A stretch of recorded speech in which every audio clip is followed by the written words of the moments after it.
ela é fundamental, ela é pressuposto. Eu não posso imaginar a justiça da infância e juventude, o sistema de justiça de modo geral, funcionando sem essa articulação com os demais atores do sistema.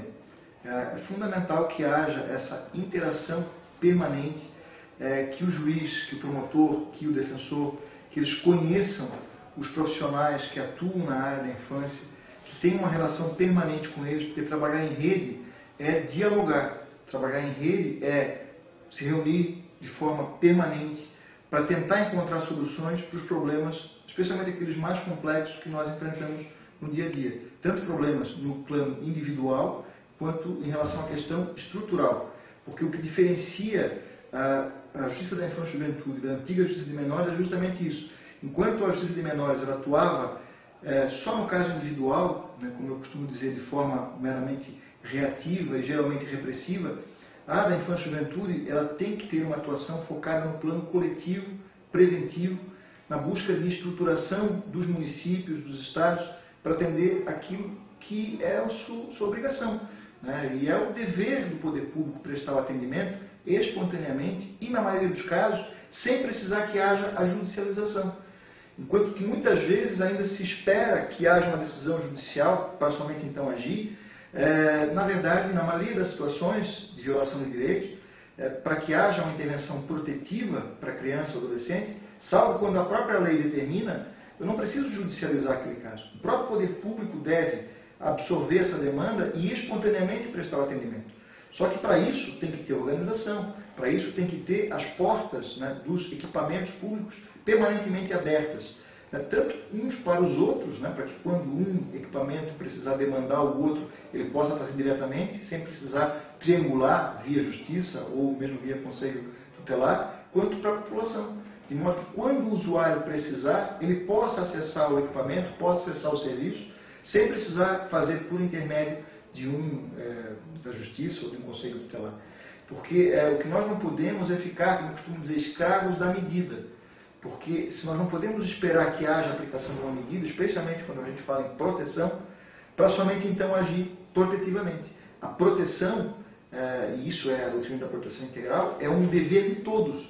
A proteção ela tem que ser oferecida espontânea e prioritariamente por todos os órgãos, serviços e equipamentos públicos. Então não depende mais do Poder Judiciário a intervenção para que haja proteção.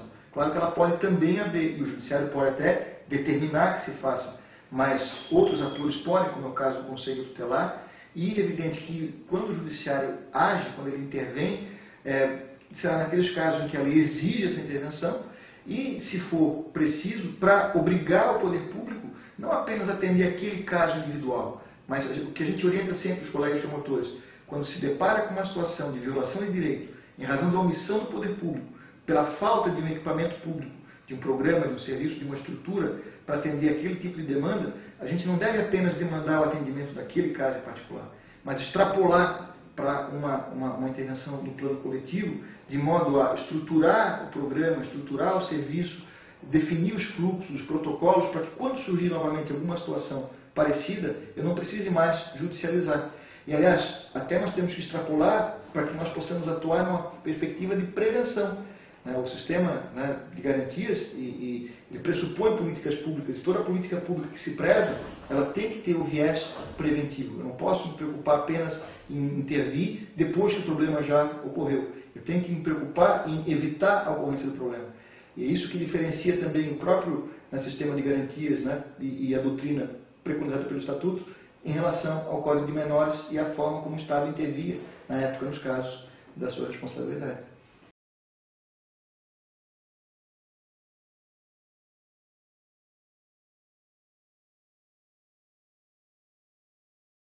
Mais uma vez, né, para a efetivação de qualquer direito que está lá previsto no Estatuto, inclusive o direito à profissionalização, não o direito ao trabalho, né, porque não se fala no direito ao trabalho, mas sim a profissionalização e a educação.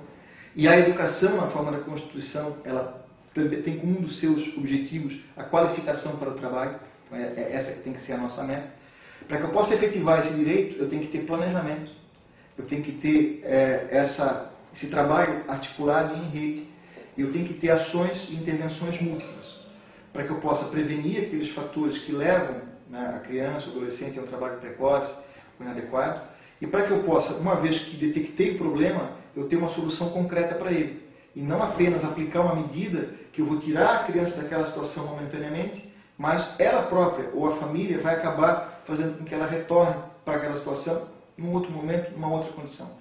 E então não me interessa uma intervenção meramente pontual e pro forma. O que me interessa é uma intervenção que seja resolutiva do problema.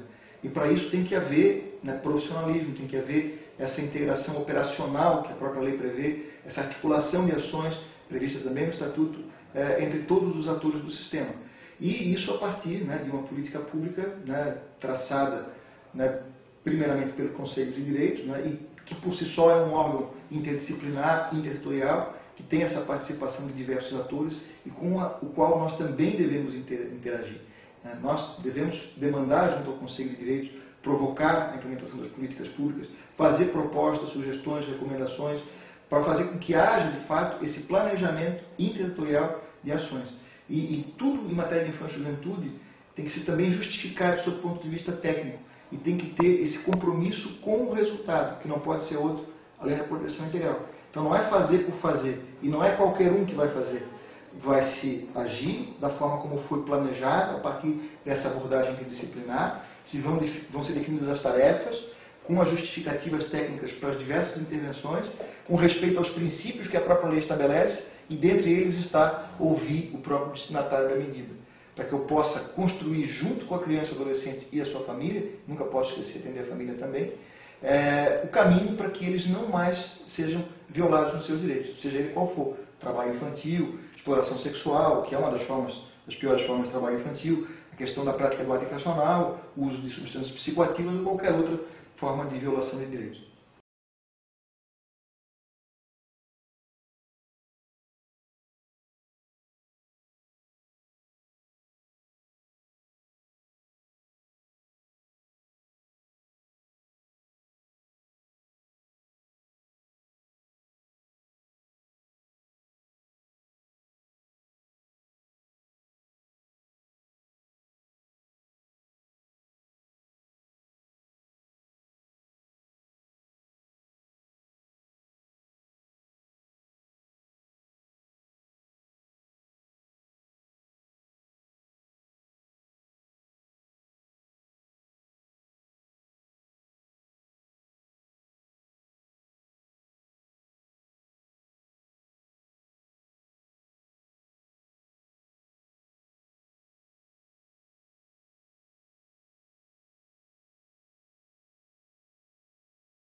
É aquela história. Para cada uma dessas formas de trabalho infantil, eu tenho que ter uma abordagem, um planejamento também específico.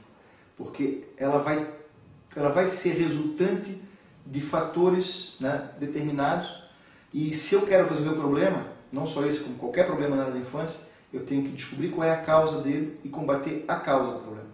E não é com uma atuação uniforme, né, para todas as situações que eu vou conseguir encontrar essa solução. Eu vou ter que planejar para as diversas intervenções possíveis, né, quais são as alternativas que eu tenho de abordagem, para que eu possa realmente combater. Então não existe uma fórmula mágica.